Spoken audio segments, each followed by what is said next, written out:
आपका स्वागत है द रणबीर शो क्लिप्स में। बस देखते रहो और सीखते रहो। आचार्य पंकित गोयल का स्वागत है टीआरएस पर। बहुत बहुत धन्यवाद। बहुत अच्छा लग रहा है आपके सामने बैठकर, क्योंकि मुझे भी आपके साथ बातें हो चुकी है अब, एंड मुझे पता है कि ये कॉन्वर्सेशन कितनी डीप भी होगी और कितनी प्रैक्टिकल भी होगी। प्लस हमने 700 एपिसोड करे हैं अब तक और एक भी एपिसोड में वास्तुशास्त्र की बातें नहीं हुई है। तो पहले तो आपका स्वागत है। बहुत बहुत धन्यवाद। Thank you for having me here. Thank you. आप छा चुके हो यूट्यूब पर, बस अरे, ये कहना है पहले तो। Thank you very much. पूरी कोशिश है। वास्तुशास्त्र की बातें कहाँ से स्टार्ट होनी चाहिए? क्या सनातन धर्म के टॉपिक को लेकर हमें स्टार्ट करना चाहिए या 2024 की रियलिटी? Very nice. तो सनातन धर्म की बातों से स्टार्ट करते हुए 2024 क्यों जरूरी है इसको मैच करते हैं। वाह। है ना? तो सनातन धर्म एक्चुअल में it is just not Hindu जी। है ना? सनातन का मतलब जो हमेशा से है।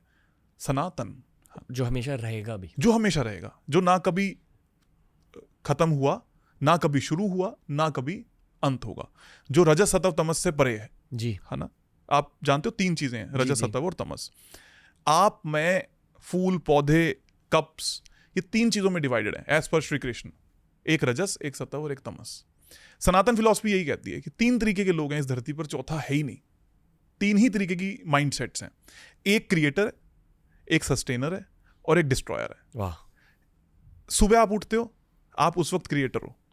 जब आप पूरा दिन चला रहे हो तो ये सस्टेनर है, और जब आप रात को जाके सो जाते हो ये डिस्ट्रॉयर है, वो शिव है। तो ये सनातन है।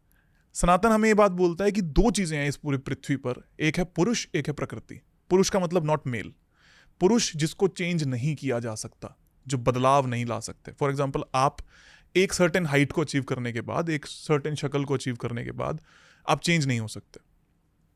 आपके जीन्स चेंज नहीं हो सकते, आपका ब्लड ग्रुप चेंज नहीं हो सकता। ये सब पुरुष है। और प्रकृति क्या है? जो सब वेरिएबल है, आपके बालों का स्टाइल, हमारी लाइटिंग, हमारा डेकोरम, हमारा एनवायरनमेंट। तो ये रजस सत्व तमस और पुरुष प्रकृति सनातन है जी।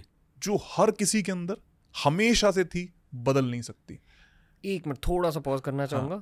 दुनिया भर ना, स्पेशली अमेरिका, यूरोप में वास्तुशास्त्र की बातें थोड़ी सी होती है, फेंग शुई की बातें ज़्यादा होती है। इफेक्टिवली कॉन्सेप्ट सेम ही है कि आपकी एनवायरनमेंट को आप ऑल्टर कैसे कर सकते हो अपनी लाइफ के लिए।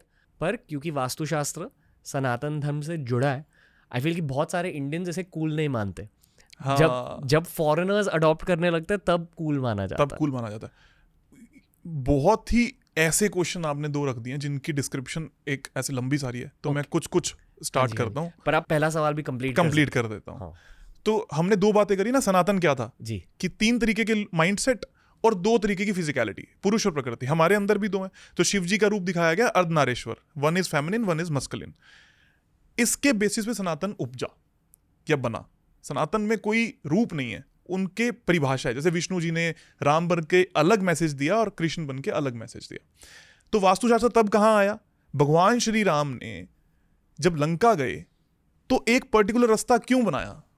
किसी ने नहीं पूछा इस बात को कि वही रास्ता क्यों चाहिए था उनको, क्योंकि वो फॉर श्रीलंका जो वास्तु ऑस्पिशियस बनी हुई थी। Ravan was the first vastu consultant as per theory. वाह। ठीक है। तो रावण को सब पता था, इसलिए उसकी बात सोने की लंका दी। एंड साउथ डायरेक्शन जहां पर सबसे ज्यादा पैसा आता है उसने वहीं बनाया, इंडिया के साउथ में। तो जिसके चारों तरफ पानी है उसको बर्बाद करने के लिए क्या कहा जाएगा? हनुमान जी को भेजा जाएगा, जाके देख के तो आ उनका एनवायरनमेंट कैसा है। हनुमान जी के जाकर देख के आया, यार यहाँ पर ये रखा है, यहाँ पर ये रखा है, यहाँ पर ये रखा है। हनुमान जी वापस आते, क्या किया जाए? तो एक रास्ता ऐसा बनाते हैं जो इंडिया के लिए प्रॉफिटेबल हो और उसके लिए शत्रु से हानि का रास्ता हो। यहां से हमारा वास्तुशास्त्र आया। ठीक। महाभारत के अंदर एक माया नगरी का जिक्र होता है। माया नगरी क्या है? पांडवों के लिए बनाई जाती है। माया नगरी को बनाने वाला कौन है? माया या मैं नाम का एक वास्तुशास्त्री है। वो कौन है? वो रावण का साधु है या जमाई है। वो इसलिए उनका महल बना रहा है ताकि पांडव बर्बाद हो जाए। ठीक। तो वहां पर भी वास्तुशास्त्र है। फिर आते हैं 2024 पर। 2024 में हमारा श्री राम मंदिर बनता है। 2024 में श्री राम मंदिर जो बनता है, आज भी अगर टेक्निकली देखा जाए तो उसमें छोटे मोटे से लूप होल्स हैं। क्या है डिटेल में इसको कहना थोड़ा सा ठीक नहीं होगा, बट लूप होल्स हैं। लेकिन वहां पर भी बनाया जाना क्यों बनाया गया? क्योंकि मंदिर फर्स्ट फॉर्मेशन है एक इंसान को उसकी किसी विजडम के साथ जोड़ने के लिए। मतलब मंदिर इसलिए नहीं थे कि आप और मैं ईश्वर को पालें, आप तो ईश्वर को घर में भी पा सकते हो ना, मेडिटेट कर सकते हो, सामने प्रतिमा रख सकते हो, तो मंदिर क्यों बनाएंगे? हर इच्छा पूर्ति का मंदिर, चाहे आप तिरुपति बालाजी चले जाओ, सालासर बालाजी चले जाओ, कि कोई भी ऐसे मंदिर जो 100% बनाए गए हैं जहां पर ईश्वर प्रकट नहीं हुए, जो इंसान द्वारा बनाए गए, जी, उनमें प्रतिमा यानी कि मूर्ति वेस्ट में ही होती है और ईस्ट फेसिंग ही होता है, और उसके ऊपर डोम ही होता है, डोम जिसके हाँ। नीचे हम खड़े होते हैं। क्यों होता है? क्योंकि एज सुन एज आपके छत के ऊपर आपसे ट्रिपल हाइट हो जाती है तो आप स्पेस एलिमेंट में कनेक्ट कर जाते हो। स्पेस इज मैनिफेस्टेशन, इच्छा पूर्ति, ईश्वर से कनेक्शन। उस फील को जागृत करने के लिए वो मंदिर है। और फिर उस इच्छा में जाने के बाद आप कैसा सोचोगे, जैसी प्रतिमा है वैसा सोचोगे। अगर राम को देख रहे हो तो आपके मन में आएगा कि मेरा परिवार इंपॉर्टेंट है, मेरी वाइफ इंपॉर्टेंट है, मेरे बच्चे इंपॉर्टेंट है, मेरे पिता इंपॉर्टेंट है, मेरा समाज इंपॉर्टेंट है। तो एक अच्छी गवर्नेंस को या अच्छी गवर्नमेंट को रूप देने के लिए श्री राम मंदिर इंपॉर्टेंट है। ये 2024 का सनातन है। तो आप जिस भी मंदिर में जा रहे हो, आप खुद जाकर ऑब्जर्व करना है कि घर में वो सेम फीलिंग कितनी देर में जनरेट होती है और मंदिर में कितनी जल्दी जनरेट होती है। और कोई भी धर्म हो, सिखिज्म है, गुरुद्वारे बने हैं, डोम्स का इस्तेमाल करते हैं। Officially I won't can say कि भैया उन्होंने इसको वास्तु को माना है कि नहीं माना। मैं उसको ढूंढ पाया हूं कि वहां पर कोई ना कोई चीजें ऐसी मिली हैं जो एक साइंटिफिक रूप लेती हैं। स्पेस एलिमेंट को कनेक्ट करते हो and you connect to the god, that is 24। और कूल की बात करते हैं, कोई भी चीज जो दूसरा व्यक्ति कर रहा है और जो आपसे खूबसूरत है या आपकी आंखों को खूबसूरत लगता है तो वो कूल बन जाता है। इंडियन फिलॉसफी में वाइट स्किन हमेशा से सुपीरियर मान ली गई, इसलिए जो उन्होंने कहा वो सब सत्य था। व्हाइट हाउस के ऊपर एक किताब लिखी गई है, द एंशिएंट साइंस और ancient architecture of the New York city और द व्हाइट हाउस, और ऐसे करके एक किताब है। उसमें वास्तुशास्त्र कब पहली ईंट रखी जाएगी इसका उसमें बताया गया। वो लोग तब से मान रहे हैं, लेकिन वो हमें नहीं बताना चाहते कि हम मान रहे हैं। क्यों? क्योंकि वो नहीं चाहते कि हम भी सुपीरियर हो जाएं, हम इंफीरियर रहें। इसलिए इंडिया में वो वास्तु किया गया जिससे आपको और मुझे प्रॉब्लम्स आए। आपको और मुझ तक जो वास्तु पहुंचाया गया वो गलत पहुंचाया गया, ताकि आप और मैं अमीर ना हो जाएं, आप और मैं दबे रहें। सबसे पहले किलों के ऊपर राज किया गया, राजाओं से दोस्ती करी, उनके किलों को हिलाया गया। किले के अंदर डोम हुआ करता था सबसे बड़ा, जिसके नीचे राजा बैठता था, बात करता था, ताकि वो प्रजा से कनेक्ट करे। राजा जो प्रजा है वो राजा को देखे कि वो भगवान है। लेकिन धीरे धीरे क्या हुआ, आपको और मुझे बताया गया या हमारे पूर्वजों को बताया गया कि घर का सेंटर खाली कर दो, छोड़ दो। क्यों बोला गया? क्योंकि वो चाहते थे कि आप और मैं कनेक्ट ना करें। लेकिन वो सारा का सारा रिप्लिका उन्होंने वहां बना दिया। क्यों बना दिया? दुबई आप जाओ और जितने भी मॉस्क बने हुए हैं, दुबई एक प्लांट सिटी है, 0 डिग्री पे बनती है।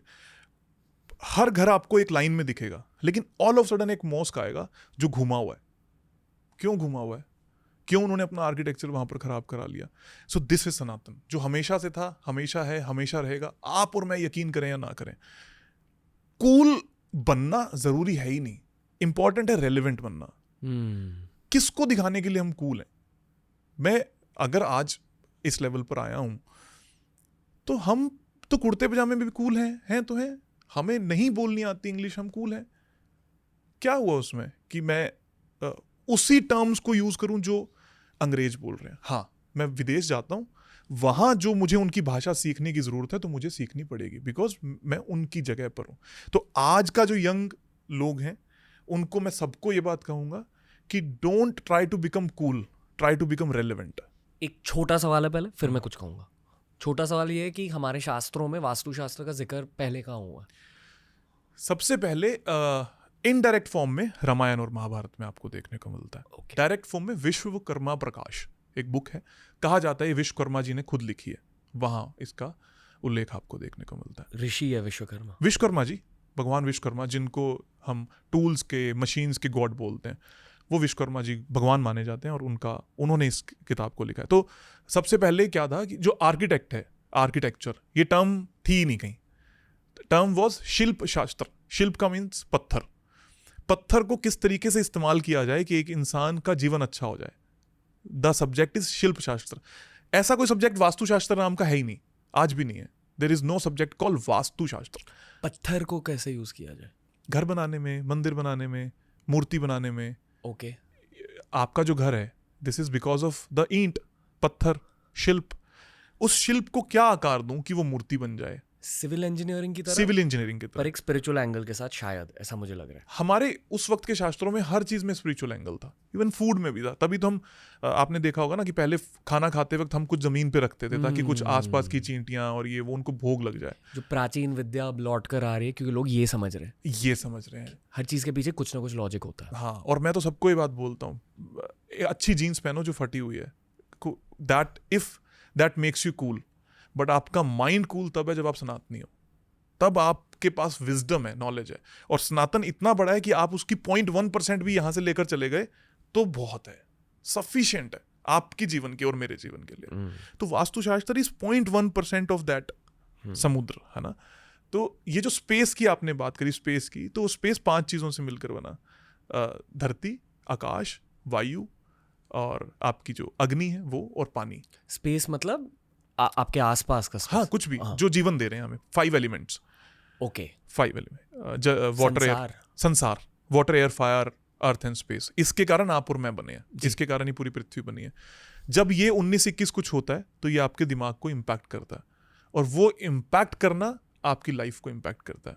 तो कोई भी क्यों अलग नहीं सोच पा रहा, इट जस्ट बिकॉज क्योंकि उसके घर के एक सर्टेन एनवायरमेंट में कुछ गलत पड़ा है, इसलिए वो वैसा सोच ही नहीं पा रहा। यहाँ ना मैं एक प्रैक्टिकल पर्सपेक्टिव देना चाहूँगा। बचपन में मैंने जूडो सीखा था, और जब आप मार्शल आर्ट्स करते हो 5-6 साल के लिए, आप में कुछ बदल जाता है कि बहुत डिसिप्लिन आ जाता है, पर उस डिसिप्लिन को आपको अपने जीवन में भी अपनाना होता है। मैं एज 27 तक मेरे मम्मी पापा के घर में रह रहा था, और 28 होने के बाद ये पता चला कि यार नहीं, I need to live alone, कुछ ग्रोथ बाकी है मेरी। तो जब मैं खुद के घर में शिफ्ट हुआ, मेरी पहली प्रायोरिटी ये थी कि सब कुछ साफ सुथरा रखना, और सब कुछ अपनी जगह में, रूम भी साफ सुथरा, लिविंग रूम भी साफ सुथरा। आई फील कि करियर को बहुत ग्रोथ मिली, दिल को बहुत ज़्यादा ग्रोथ मिली, इमोशनली थोड़ी मैच्योरिटी आ गई। डेफिनेटली घर को छोड़ना भी एक रीज़न था उस मैच्योरिटी के पीछे, उस ग्रोथ के पीछे।